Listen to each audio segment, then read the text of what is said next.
Good morning, everyone, and welcome to today's webinar. My name is Jens Hellberg, and I'm the CEO of Truck Science. We're hosting this webinar in conjunction with NTEA, and I extend a special welcome to all members joining us this morning. We partnered with NTEA in 2019, and this partnership gives members access to our axle weight calculator at reduced rates. Optimizing payload is a crucial step in any commercial vehicle operation, whether it's in the design, manufacturing, or operational domain. This webinar will cover some of the principles and techniques involved in this process and aim to answer your questions about why, when, and how to apply them. It includes a live demo using Class 3 and Class 8 vehicles. So let's get started. Today, we'll be using 3 real-life examples to illustrate ways to optimize payload. First up will be a Ford F350 with service body and center axle drawbar trailer carrying machinery and equipment. Next, we'll use a Kenworth T370 with refrigerated van body carrying palletized freight in a multi-drop operation. And lastly, we'll again use the Kenworth T370, but this time with a tanker body carrying diesel and gasoline. Let's dive deeper into these scenarios using the axle weight calculator. For our first example, we'll design a service truck operating in California. So I'll go ahead and set up the appropriate regulations. You'll notice that all 50 states are represented or are available on an interstate level and 17 states on a state road level. And we also cater for certain permits like in Nebraska, New York, and the likes. And we are continually adding more on request. So I'll go ahead and add California, the interstate and state road regulations. Now, it's also possible to pin certain attributes in the build that we might be interested in. In this case, since we're adding a trailer, I'll pin the tongue weight as a percentage of trailer weight, and I'll also pin the gross weight on the vehicle's front axle as a percentage. We can also define ranges for particular attributes that our organization is comfortable with. For safety, we might have an internal limit. We might have internal limits we adhere to on tongue weight, for example.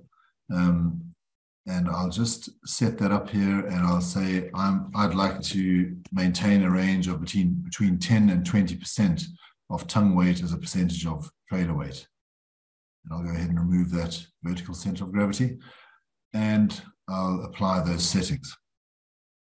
Now let's select our vehicle from our library of OEM chassis specs. So I'll drill down into Ford Super Duty 4x2. And I'll select the F350 regular cab 6.7, and I'll go for the 60-inch CA. Now, you'll notice when I select that vehicle, the app opens with a side view drawing of the vehicle with the default, with the front and rear chassis weights of the default spec, along with the relevant dimensions. There's a weight distribution table here, and to the left is our dashboard with indicators for what we call our 3 pillars of compliance, which are manufacturer ratings, regulatory compliance, and in our case, we've set up the Californian interstate and state roads, and then our organization standards. In our case, we've specified the tongue weight as a percentage, and that's currently not being calculated as we haven't added a trailer yet. To the left of the screen, there's our vehicle menu, or various menus where we can customize the vehicle, add a body or equipment or trailers. And on the right-hand side, we can toggle to different views, for example, the center of gravity view, turning radius, top view, and more. Now let's go ahead and select our service body. So drill down to our service bodies, and I'll select the napide steel body for the 60-inch CA, and I'll just drag it to be centered over the rear axle. Now, if I wanted to custom design a body, I could have used our service body template, which allows me to change the weights and dimensions. When I click into this napide steel body, because it's a standard body, we aren't able to manipulate any of the dimensions. If I was a body manufacturer, I would be able to import my own bodies via a DXF file and then customize the weights, dimensions, and choose to share the body with my team members or my distribution network. I'll also add a lift more crane, and I'll drag that up to the rear of the body, and that completes my build. Now, let's say, for argument's sake, that we have a diesel engine that needs to be collected from a building site and brought back to the workshop for repairs. I can specify that as payload. And the app adds it to the front of the body by default. And we can see that payload of about 2,500 pounds is reflected on the weights table. And we are currently all legal, as these ticks indicate, and the green cells indicate there. I do notice, though, that we are nearly fully utilized on the front axle at 96.3%. So if I move this engine slightly to the front, we'll be illegal on manufacturer ratings. So I'll go ahead and drag that back to take advantage of the capacity on the rear axle. You'll notice there we're only 70% utilized. So as I drag that back, you can see the weights table changing, and I'll pull that back to around about there.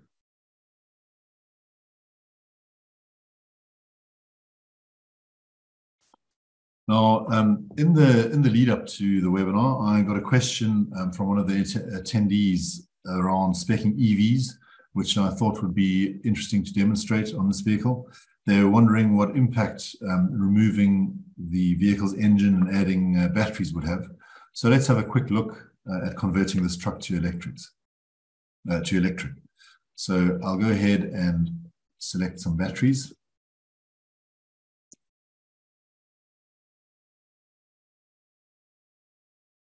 And I'll drag them into place on the chassis. And I'll select another one for the right-hand side. And drag that in place. Now I'll just toggle over to the top view so I can position them correctly. I'll put this one onto the right chassis frame and this one on the left. I'll also position the service body crane, and I'll drag the engine to the middle of the load platform, like so. Right, so we finally, to compensate for the diesel engine and fuel tanks being removed, we can reduce the front and rear chassis weights. And I'll take about 250 pounds off the front, which will leave me at about 3750, and the rear, which will leave me at about 2550. So if we wanted to continue then with this calculation as an electric vehicle, we can do so. But I'll just undo some of those changes there and carry on my calculation on the diesel. So we'll go ahead and remove those batteries. Right, now let's add a trailer to this combination. We'll choose a center axle drawbar trailer and have it pull a Bobcat to and from the building site. But first I'll need to add a hitch.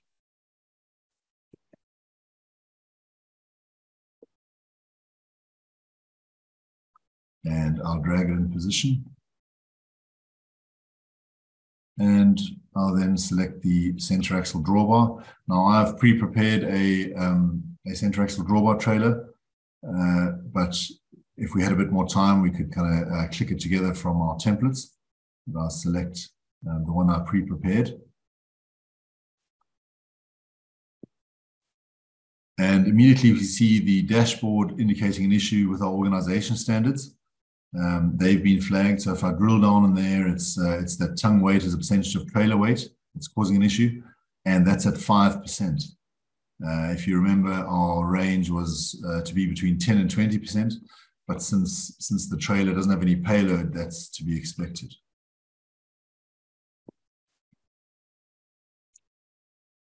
So now let's go ahead and add the Bobcat.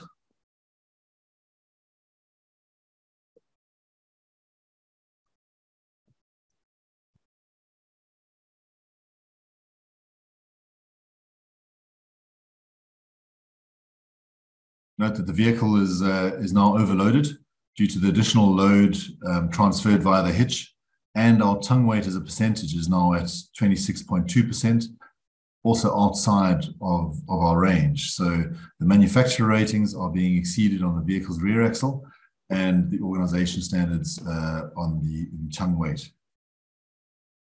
So the tongue weight as a percentage is quite important. It's a crucial factor in the stability of the vehicle and ensuring that the driven axles have sufficient traction. So it's important to comply with the hitch manufacturer's recommendation when speccing a combination like this. By default, the Bobcat has been placed at the front of the trailer, but if I start moving that to the rear, I notice that the manufacturer rating, or there's less weight pushed through via the hitch. So the manufacturer rating now turns green. And if I drag it back a bit further, the tongue weight as a percentage has also been satisfied now. So that's now at 15.8%. So now that we've spec'd our vehicle, let's generate a PDF of the build for our customer, and we can add some additional notes.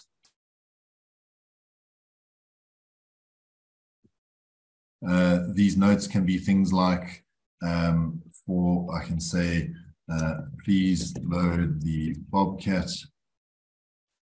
as per the load plan, and any other notes we might want to add. The PDF that's generated shows all the different components. It shows where to load the diesel engine, the Bobcat on the trailer, and then also includes the centers of gravity and weights of all the different components in the build, along with any notes that have been added by the application and any additional notes like company-wide disclaimers or lead times, or then the calculation-specific notes that you might have added, such as my note about loading the Bobcat. So that appears in the additional notes also. Martin, before I carry on with the next calculation, are there any questions at this stage? There are no questions at the moment, Jens. Okay, please do feel free to ask any questions via the Q&A section at the bottom of your screen, and we'll do our best to answer them. So for our next example, we'll design a refrigerated truck to transport palletized freight in the New York tri-state area. So let's go ahead and set up those regulations. So I'll select the New Jersey and the New York interstate, along with the Connecticut interstate. And some of the attributes we might be interested in this build are the gross weight on vehicle front again. We won't be interested in the tongue weight as we have no trailer, but we might add this body plus payload on the vehicle's front axle as a percentage and on the rear axle. And just out of interest, we could add the static rollover angle of the vehicle. I won't specify any organization standards in this build, so I'll just go ahead and remove that and apply the settings. So this time around, we'll use a Kenworth T370, and I'll drill down into, and I'll use the 6x4 and the 252-inch wheelbase. Now, once that vehicle is opened, I'll add a box body, and I'll drag the body just about 3 inches from the back of the cab. By default, it's added the body with a width of 96 inches.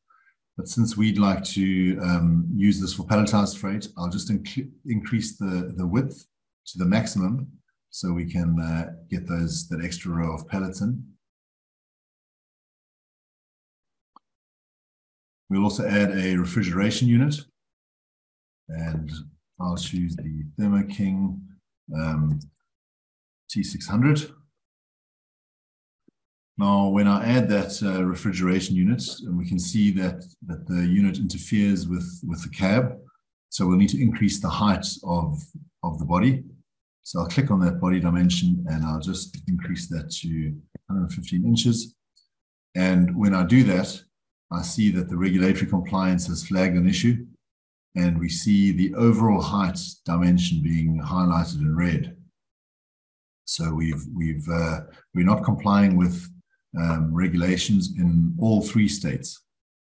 So if I just slowly take down that height, we'll see that at 113 inches, then we're okay, we're complying again.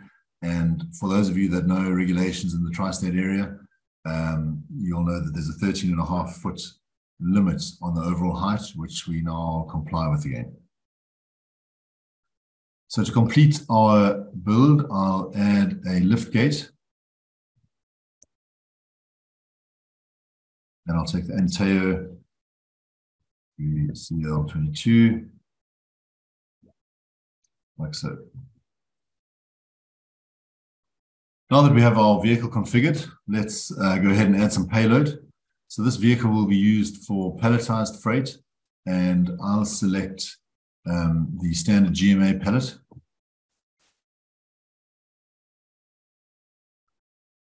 And I'll just toggle to the top view so that we can place these pallets correctly. And I'll update the weight of my pallet to 1850. Now I'll just copy these pallets all along the loading deck. They'll all have the same weight, but you can set these weights individually, and I'll demonstrate that in the next example. So I'll just go ahead and copy those.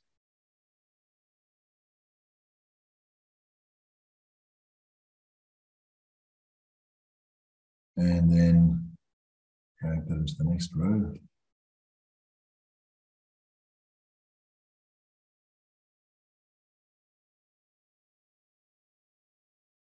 So,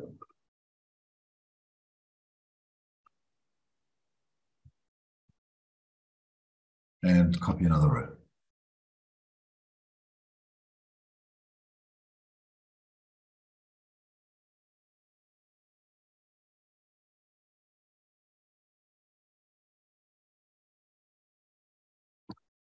Now that we've added the pallets, you can see that the app has flagged an overload on the rear axle under regulatory compliance.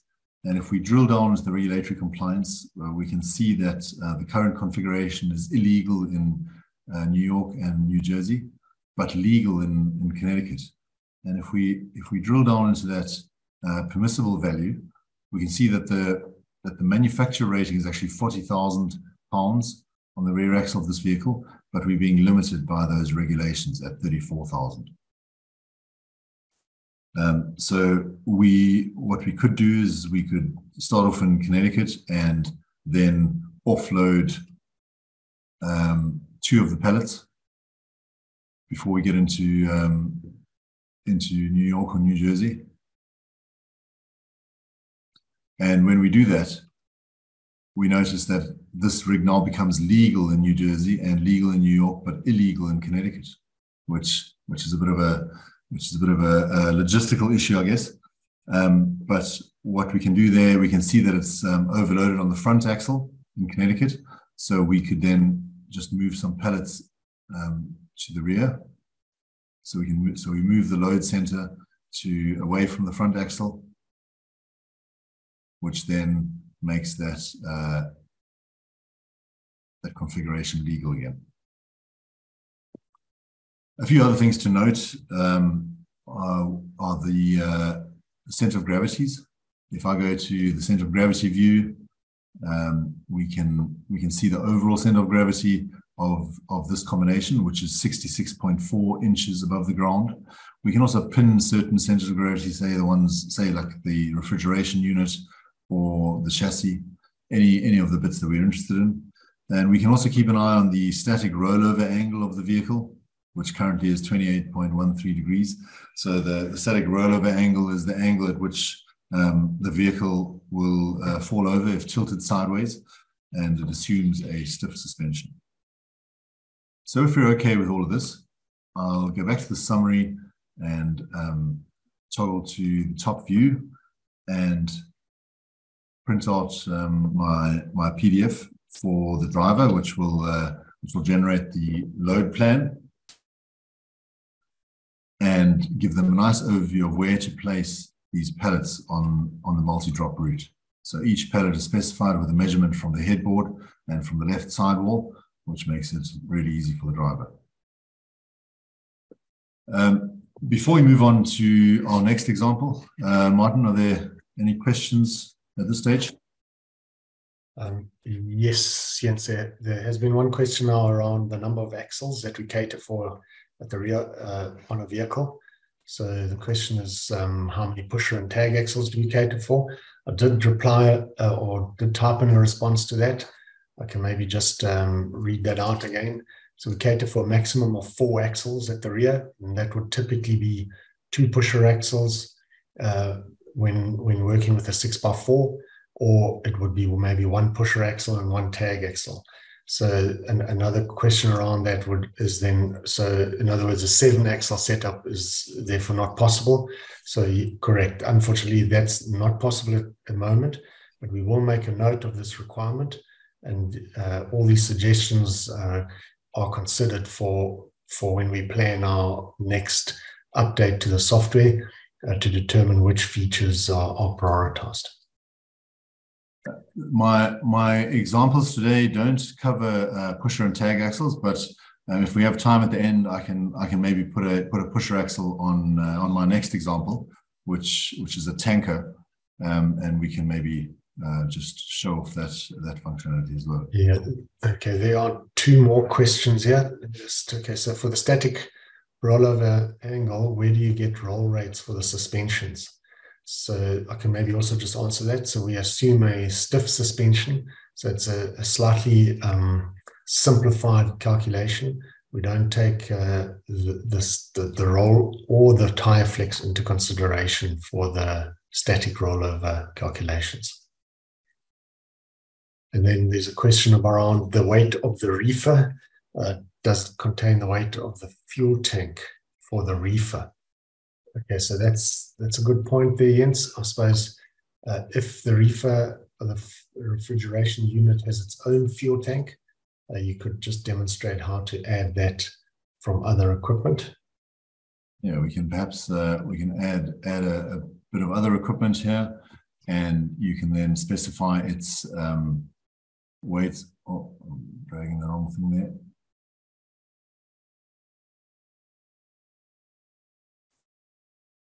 Yeah, so the fuel tank for the reefer would typically have its own weight and center of gravity. You could mount that at the bottom of the chassis, I suppose, there, Jens.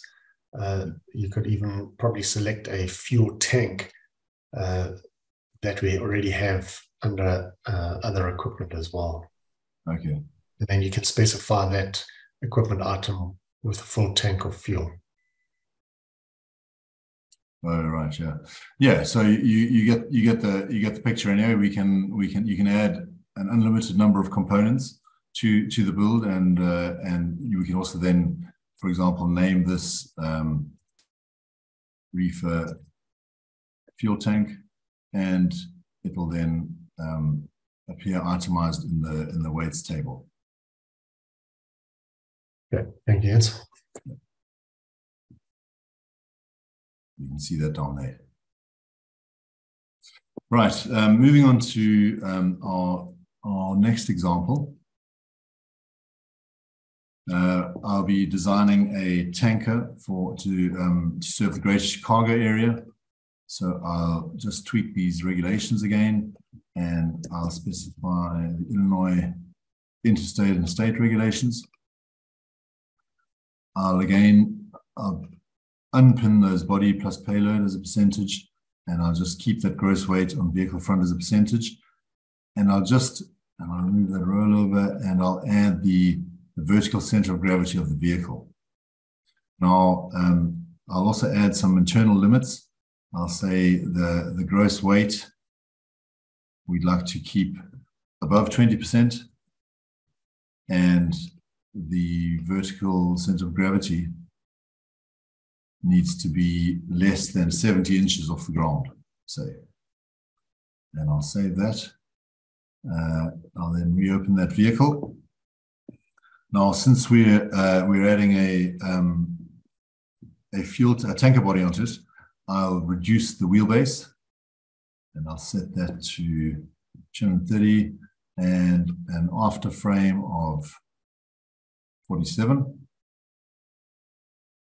We need to double check the impact of the chassis reduction on the axle weights with the dealer, but I'll estimate them for this exercise. I'll set that to 8100 and 6600. Now let's go ahead and add a tanker body template.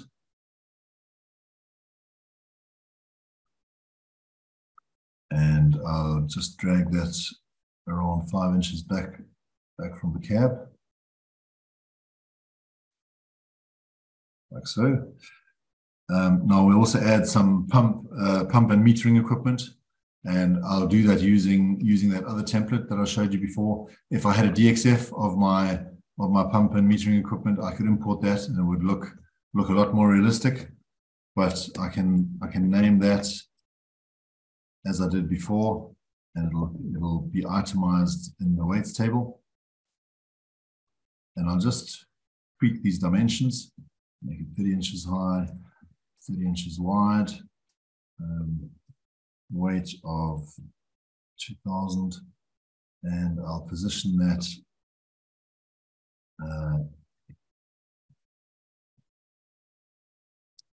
below the chassis and just to the left of the back of the cab, like so.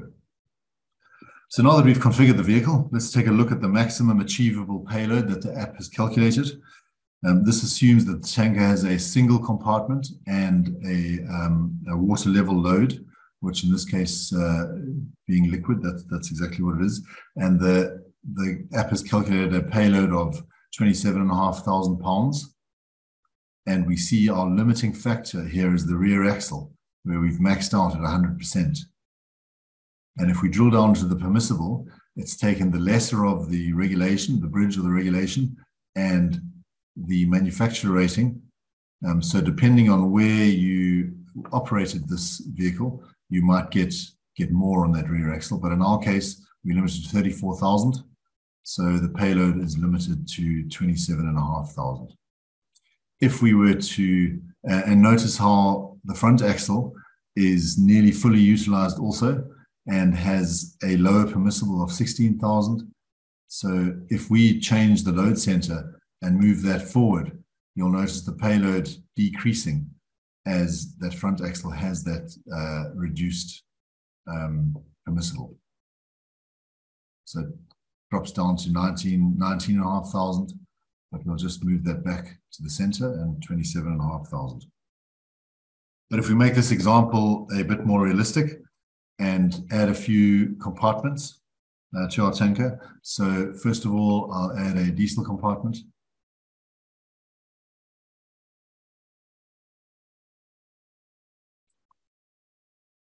And I'll tweak a few dimensions here, and I'll call that and the dimensions I'll set to 72 inches long, 60 high, and 96 wide. And now with the weight, instead of specifying the weight of the tank, I can specify the volume of its contents. So I'll say there are 1,300 gallons of diesel in there, and the density of diesel is around just roughly 7 pounds per gallon. So that'll give me a payload of 9,100 pounds. I'll go ahead and copy these, this tank. I want 3, or this compartment. I want 3 compartments on my vehicle, and I was saying I'll make this one gasoline.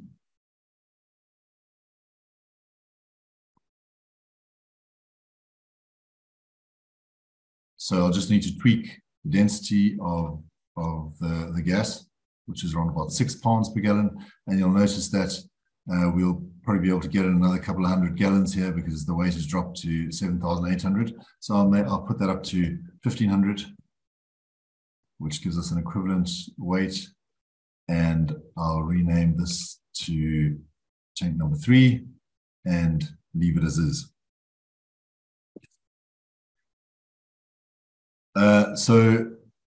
So now, just as in the previous scenario, we have to consider what happens in this multi-drop scenario where you start emptying these compartments. So if we were to empty this this tank number 3 and set that to 0,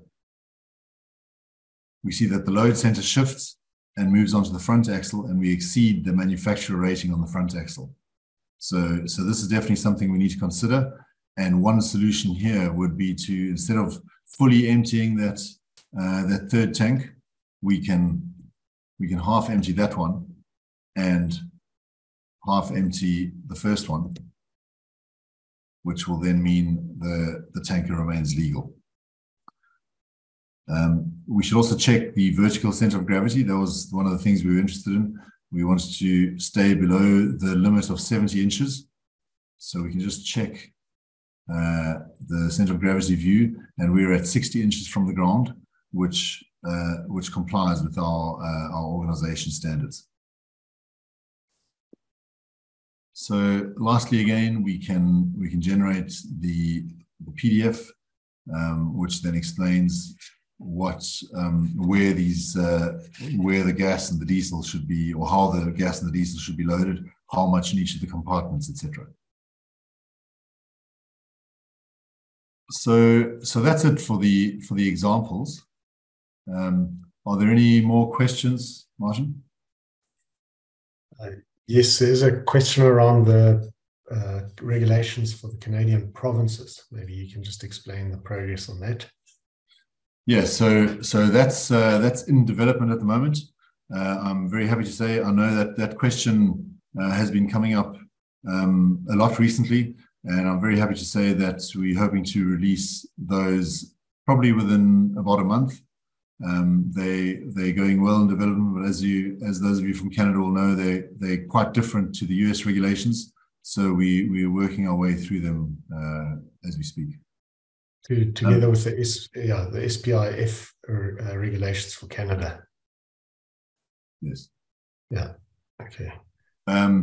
So I did say if we had time, I could just demonstrate the pusher axle functionality. So I can just go ahead here and add a pusher axle. You'll notice the permissible jumps up to 56,000 then from 51.5. So you do get that extra capacity, and you can then simulate those builds or design those builds that have pushers and tags up to a limit of 4 axles on the rear.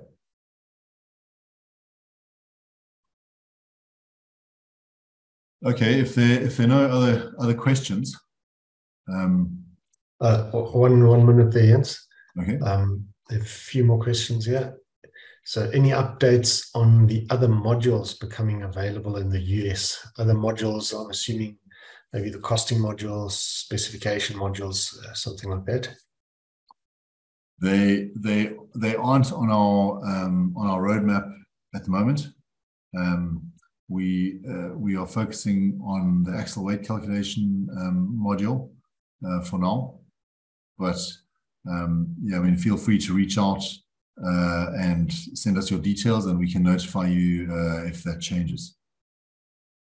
Okay, and then around the organizational standards, are those shared with other users in your organization, or would each user need to input these standards themselves?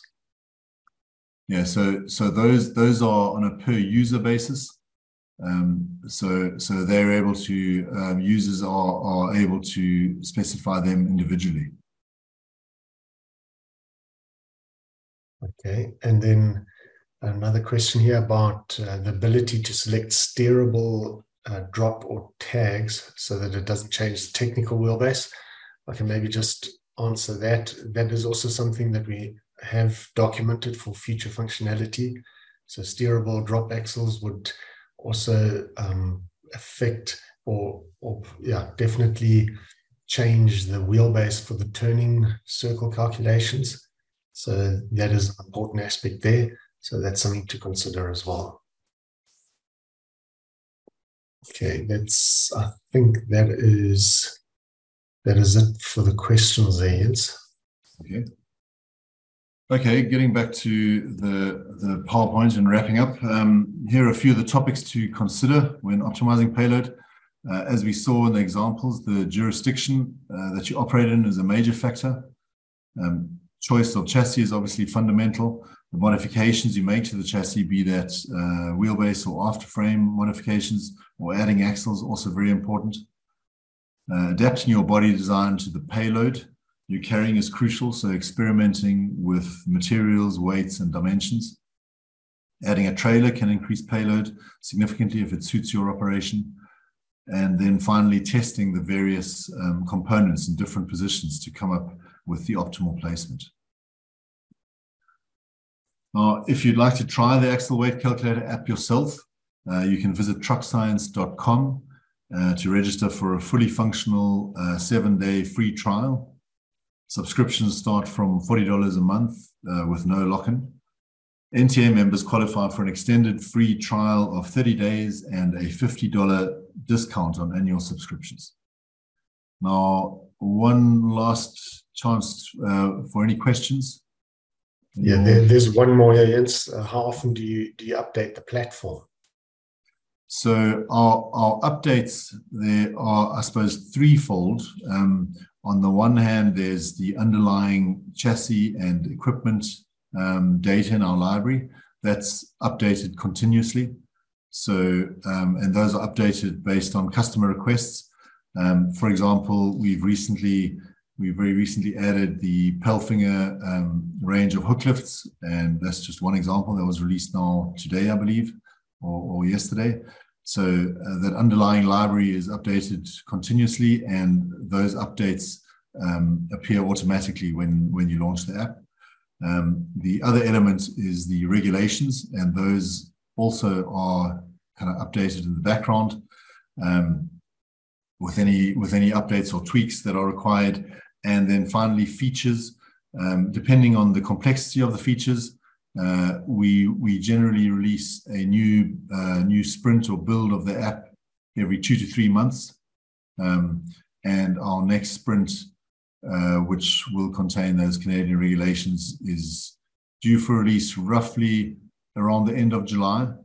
But it's difficult to pinpoint these things exactly. But yeah, so generally 2 to 3 months for functionality releases. Okay, one more question here. Is an option to choose between super and single and duals for the rear axle? Don't know if you want to toggle to the app to just show the top view. We definitely do cater for single and dual tires. And if you remove the body, you can probably then see the sort of tire layout there, and you can change the width of the tires. So if you maybe just want to give a quick example of changing the tire widths on one of those axles and specifying the number of tires there. So we have number of tires and tire width. You see them changing as I increment there, and then tire width is quite important in certain states because it does impact the sort of regulatory limit. Some states limit the permissible on an axle to, say, 500 pounds per inch of tire width on that axle. In some states, it might be 650 pounds per inch. Yeah, and our regulations take those into account. Yeah, that's it, Jens. Okay. Well, I'll wrap up then shortly. If you would like to set up a personalized demo, just leave your contact details in the comments, and we'll gladly set that up. Thank you for joining us today, and we look forward to your feedback. Bye.